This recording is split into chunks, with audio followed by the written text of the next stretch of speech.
on top of the world now.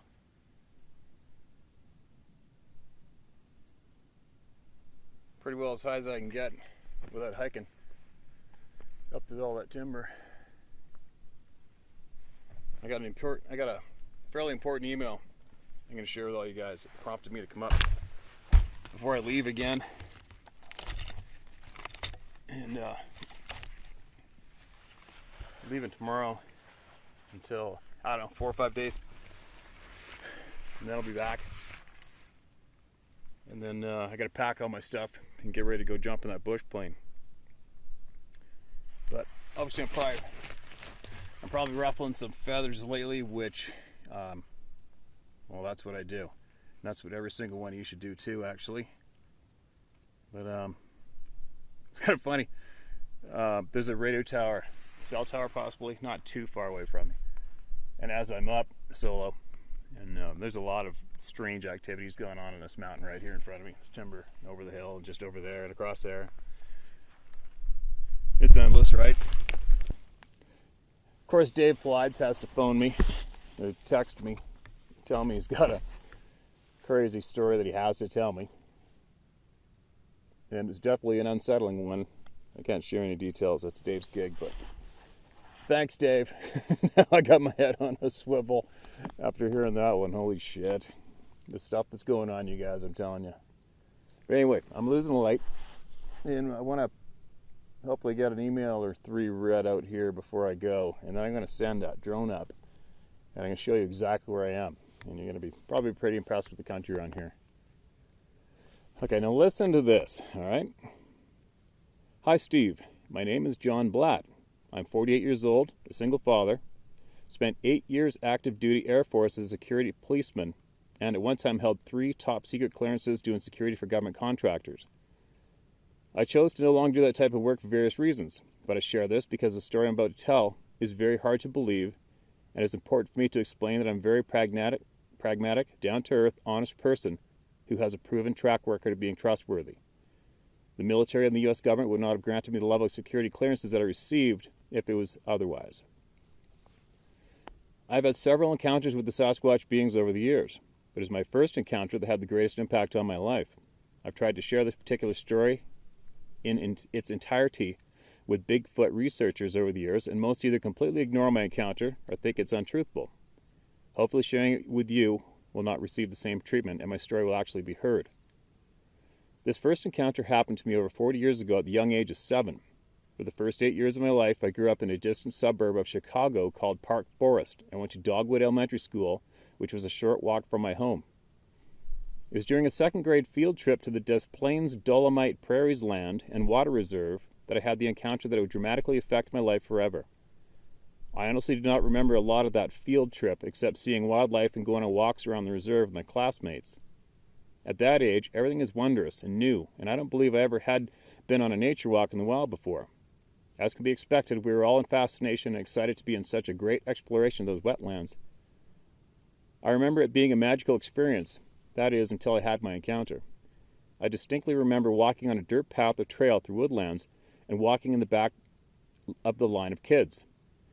Looking back, I'm really surprised an adult was not in the back overwatching the children. It was in the 70s, and life was much different, and not as fearful back then. Taking everything in at the back of the line, I had noticed a small turtle on the ground to the right of the trail, and I stopped to examine it. It was amazing to me because I had never seen a wild turtle before, and it was just beautiful. I'd stopped, squatted down, and after examining it for a while, I picked it up and was just enthralled with this little creature. So much so that I was completely oblivious to the rest of the class, and the adults had continued on down the trail and been gone for quite some time. I believe it must have been at least several minutes of being engrossed with my new little friend when I slowly came to the realization that I was completely alone in the woods. I don't remember being frightened at all by this realization, but I know I had to put the turtle back down on the earth where it was before, and as I did so, I remember hearing a noise coming from my left in the direction of the woods. I turned, and before me was something I did not understand. It was a hairy giant. Something that looked similar to Chewbacca from Star Wars was standing about 20 feet from me, but it did not make me feel safe or comforted. It must have come up behind me when I was alone looking at the turtle. My initial instinctual impression slowly changed from stunned astonishment to this growing fear as I came to the realization that what was before me was a monster, and I was completely alone with it. It stood there just looking at me. Its long brown hair came down and mostly covered its face. I don't remember being able to see its eyes at this point. After a few minutes of being still, it slowly started to sway back and forth while it was looking down at me. I don't remember ever having fight or flight experience or having a desire to run. Although I was becoming more and more terrified by the moment, I never thought of fleeing. Why? I don't know. What happened next is something I've been trying to understand and cope with for the rest of my life. It let out this incredible moan or cry that made my whole body vibrate. It was so very loud. As I was making this cry, something happened to me. I could not move. I tried to scream, but I could not open my mouth, and I could not move my body at all. It wasn't that I was just paralyzed with fear, but I was locked in place. I believe I would have just fainted out of sheer terror, but it never happened. It was like it had somehow connected with my brain and was overriding my mental bodily commands. That's really the only way that I can describe it. I was standing there unable to move for what seemed like hours, but I'm sure it was only moments. This giant started walking towards me, came right up to me, only a couple feet away, squatted down, gently grabbed me under my armpits, and stood up with me in its hands. My face was only a couple feet away from its face. It was at this point that I realized I was no longer looking through my own eyes, but I was outside my body looking at myself being held by this creature. Now, as an adult, I understand that what I was experiencing was an out-of-body experience, but at the time it was like a dream. I no longer had any fear, but was watching this like I would watch a TV show. I don't know if this creature was causing this to happen to me or if my fright was so bad that I ended up leaving my body. My intuition tells me that it was the Sasquatch being that was causing this to happen to me. While I was in this state, I did not have any fear or anxiety, but remember being very peaceful all the while looking at myself being held many feet off the ground by a giant, hairy monster. The next thing I remember was being carried down the path, not by the creature, but by one of my teachers. The creature, of course, was gone, and I was much further down the trail. My teacher was very upset with me because they were apparently trying to find me for quite some time. All the other students were already in the buses and were waiting for me. I was frantically trying to explain that I had seen a giant hairy monster, and I was crying and sobbing. All the adults and the kids were angry with me because, to them, I had run off and caused the rest of the field trip to be cut short because I was missing. I don't know how long I had been gone, but as best as I can recall it, it must have been at least an hour. What made it worse was that I had thoroughly soiled myself during the encounter, and the adults were furious with me, and the rest of my schoolmates being spiteful and teasing me. I didn't really care about that at the moment. I just wanted someone to listen to me and help me with what I had just gone through. No one, of course, believed me, and I just remember shutting down mentally after that. I just don't remember much after that. I know I just want it to be all over and forgotten as soon as possible. I do remember my mom having to go to the school the next day and meeting with my principal and my teacher and feeling like I had done something terribly wrong. I kept thinking to myself that the teachers, forest guides, and other children must have heard the cry that thing made, as it was so loud, yet there was never any mention on it at all from them about it. Shortly after this is when my nightmares began. Night after night, I would have these terrible night terrors of what I called siren monster because its moan sounded like an ambulance siren, and I had no other frame or reference to call it anything else. Terrible night sweats and waking up crying and running into my parents' room to try to sleep with them. I remember at night laying in my bed just petrified when I would hear ambulance sirens in the distance, thinking that it was a siren monster coming to get me and that it was going to come to my home, break into the house, and walk up the stairs into my room in the middle of the night. It was horrible. My little life was turned upside down, filled with fear and monsters. I tried to explain to my parents what had happened to me, but they didn't know what to think, and I thought I must have just took a nap during the field trip and dreamt the whole thing. That was one of the worst parts of the whole experience, not having anyone you trust to believe you, and those who should have been my protectors and comforters were my punishers. After having these nightmares for weeks and months, my mom sat me down and said, sometimes you're afraid and have deep-seated fears, that the best thing to do was to face those fears, and a lot of time those fears will go away. So that is exactly what I tried to do. Right at the time, my mom had bought me one of those Reader Digest books on unexplained mysteries. I think it was called Strange Stories, Amazing Facts. And I believe within that book was a sketch that someone drew of the creature they had seen that looked identical to what I encountered. That was it. It helped me to know that I wasn't crazy, but also that this monster was actually called Bigfoot or Sasquatch. So at the age of 7, I set out to try to face my fears. understand what had happened to me, and try to learn everything I could about these beings called Bigfoot. This opened my mind at the young age to a life full of mystery, wonders, and of course, very frightening things. While my friends were learning baseball and getting into sports, I was watching monster movies and reading all that I could get my hands on regarding Bigfoot and other mysterious things. Don't get me wrong, I still played baseball and have had a relatively normal childhood, but I was more interested in mysteries, monsters, and scary movies than anybody else I knew. One of the lasting effects of this encounter that I had as a child was a lack of better terminology, psychic abilities. I would just know things that I had no way of knowing. I would have visions and spiritual experiences that no one else around me would have a frame or reference for. I would sense things, see dead people, and communicate with spirits, know whether someone was good or bad, have conversations with trees, and see nature beings. Fairies? Actually, I thought all these things were quite normal until I would share them with other kids and quickly realized that this wasn't a normal thing that everyone experienced. I remember telling a teacher about seeing a dead person standing in the corner of the classroom after I was consistently distracted looking at this person. So after class, during recess, she took me aside and asked me why I was ignoring her and just staring into the corner. She looked at me like I was crazy and started a series of psychological evaluations. I remember overhearing the conversation between my mom and the psychiatrist that I was perfectly normal and healthy, but just odd. But after that, I learned to keep my mouth shut. In 1982, the films Poltergeist and The Entity came out, and yes, my parents let me watch just about everything. And within those films were scientists who studied the paranormal and psychic phenomenon, who we called parapsychologists. This gave me another frame of reference, and I began to study parapsychology at the age of 12. I ended up reading every book on parapsychology, Bigfoot, UFOs, ghosts, psychic phenomena, and anything else that falls into the category of the unexplained. I exhausted all of the books at the city library as well as our school libraries. I do not know whether or not my first encounter with Sasquatch was responsible for opening these psychic experiences in my life, whether it was just sheer coincidence or that my encounter happened because I had these sensitivities in the first place. I do not know what had happened to me during the time I was missing and that I could not remember. Why didn't the Sasquatch just walk off with me, never to be seen again? Why don't I remember anything after it picked me up? I still have many questions that are left unanswered. Since that first encounter, I've had at least 4 other encounters with these intelligent beings. I do not believe they are monsters or an unclassified ape. They are clearly of an intelligence that is higher than ours and have abilities that we just do not understand. Each one of my preceding encounters have had some level of psychic aspect to them. During each encounter that I have had, I was in a terribly vulnerable position and could have easily ended with great harm coming to me, but that never happened. They could easily have hurt me or ended my life, but chose not to harm me and not to overly frighten me as well. Did my first encounter mark me in some way? It feels like it sometimes. Here's one of the strangest things all about this. When they are near, I can feel them, even when there is no physical rationale how I could possibly know that.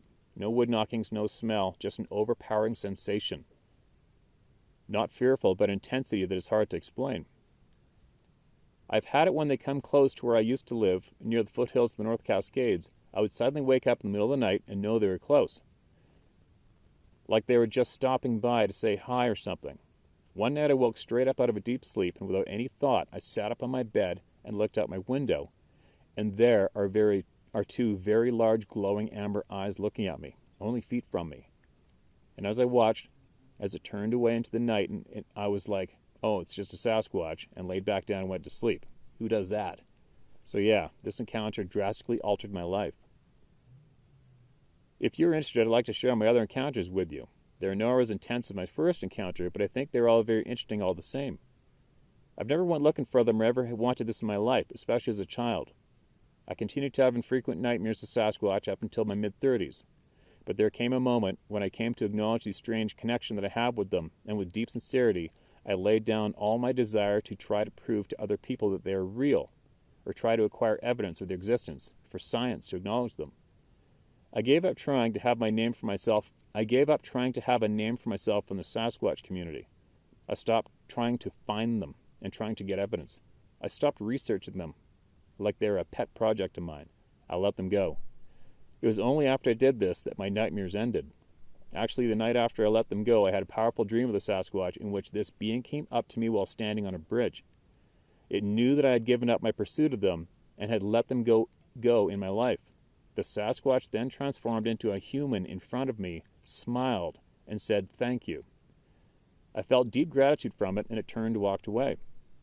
By turning into a human, it showed me that it wasn't a monster, but a living, intelligent being like us. He was a person. I still have dreams with them in it, but they are never scary or intimidating. If anything, the dreams with them in it are usually pleasant, deep, and powerful. I have made peace with them, and I'm grateful for the experiences that they have given me. I consider their connection in my life as a very interesting blessing, full of mystery and wonder. Yes, I have done my research and have read probably hundreds of books about them over the years, but I no longer consider myself a researcher or desire to be considered an expert. With as crazy and narcissistic as the Sasquatch and cryptic community is, I found out early on that it is better to stand back in the shadows and not participate in the toxic drama and egocentric personalities and groups. People who are Sasquatch hunters or who are in Bigfoot groups and do field expeditions and research wonder why they don't have any meaningful encounters with them. I don't want to have any meaningful encounters with them, the researchers, so why would these super intelligent psychic beings want to either? Just a thought anyways. Thank you for taking the time to read my story, or at least part of it. Feel free to use my name or to edit where it might be not as clear if you choose to share with others. I have no agenda. If you don't want to share this, that's okay too. I truly respect you and like you as a person. You seem genuine and real to me and are not really a part of the community. I honestly don't care if others believe me or not. That is none of my business. I just think this is important to share all the information to the world instead of trying to sanitize it to fit some agenda or ideology, like Sasquatch being an ape. We should no longer be afraid to share the stranger details in our encounters just so that we don't offend someone, or just to make our encounter easier for others to believe. We shouldn't have to fear what other people think. If anything, I hope others will feel more free to share all the weird and strange details that are held back due to fear of ridicule. That time needs to come to an end, and I feel you are helping others like myself to share openly without fear of negative backlash. Thank you again for the work you are doing. May you be blessed in all that you do, John Blatt. P.S. Just for you, Steve. Bracket, you can share this publicly if you want to. I have been in the shadows of the Sasquatch community since the beginning of the internet. I've been on all the Bigfoot forums, talked to all the big names, went to the conferences, done my own independent field investigations. You name it, I've done it. I've known about mostly everything that you are sharing with the world regarding Money Grabber and all of his cronies. All the big-name Sasquatch teams and all the bullshit they pull. The con jobs, the discrediting, the sanitizing of information, the bullying, all the drama. I've distanced myself away from it all while keeping an eye on it over the years. I've had my own run-ins with them, and I've seen so many people used and abused and silenced. There are some good people who aren't all fucked up who try to be a light in the Bigfoot community darkness, but I've never had the stomach for it. I am much more interested now in the whys instead of the whats and the hows of Sasquatch and the Sasquatch community. Why do people have encounters and not others? Why are most of the people in this community are already narcissists or becoming narcissistic after getting into the community? People look for support and answers after their experiences, but either get sucked into being an expert, starting their own group, or buying into the mainstream bullshit, then becoming filled with drama and attacking others who see things differently than you do.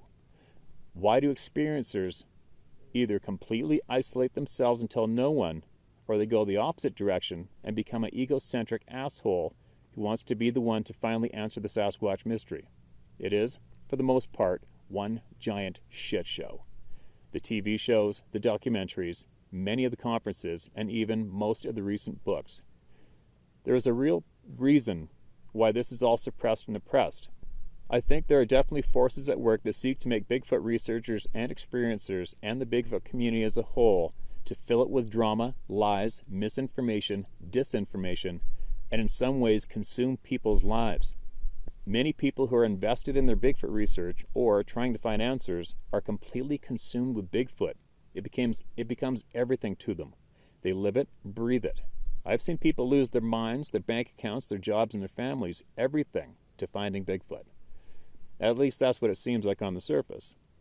I tend to think that there are soul lessons for people who have encountered these amazing and sometimes terrifying beings. It's almost like, here's this experience, this encounter, Now, how are you going to handle it? What is it trying to say to you? In some ways, I think that there is a deeper meaning behind these encounters. Like we have encounters because there is a deeper lesson to be learned if we are willing to learn it. I'm not trying to get all spiritual here, but encounters with these beings are almost like a trial. Will we be overcome by them? Will we be swept away at the surface of things? Will we see the deeper meanings these experiences give to us? I think there may be a bigger reason why these beings appear to some people and others they do not. And those who do encounter them, the information about them is withheld or twisted so that these deeper individual lessons cannot be learned. We get swept away with all the bullshit. Sorry, I just don't have anyone else to talk to about these things. I don't have any friends who are into these matters. I guess my point is that I love what you're doing and I support you 100%. Cheers, my friend, John. Well, and there you go. If that isn't probably one of the more interesting and what I might even call exciting emails that I've received to date. If I could read that one email to all of you once a week, I have a feeling, and everybody would just listen, I have a feeling that a lot more answers would come out, a lot more of these fraudulent sacks of shit would get kicked to the curb instantly, and we will all be filled with honest knowledge. And that's my take on that one. And thank you, John. I absolutely appreciate you emailing me, and I absolutely appreciate you sharing all of your experience with all of us via my YouTube channel. And I'd imagine by the time you see this video, you would have already saw that other video I made about revealing the truths of what a lot of people have been doing for real behind the scenes, who have suckered all you into reporting to them. And I can't stress enough to encourage all of you to try to kick that particular group of individuals to the ditch. Just kick into the ditch. They've been keeping everybody going in circles, withholding information and twisting people's experiences shared for a long time now. And now the time has come for it. Now the time is here for it to come to an end. Period.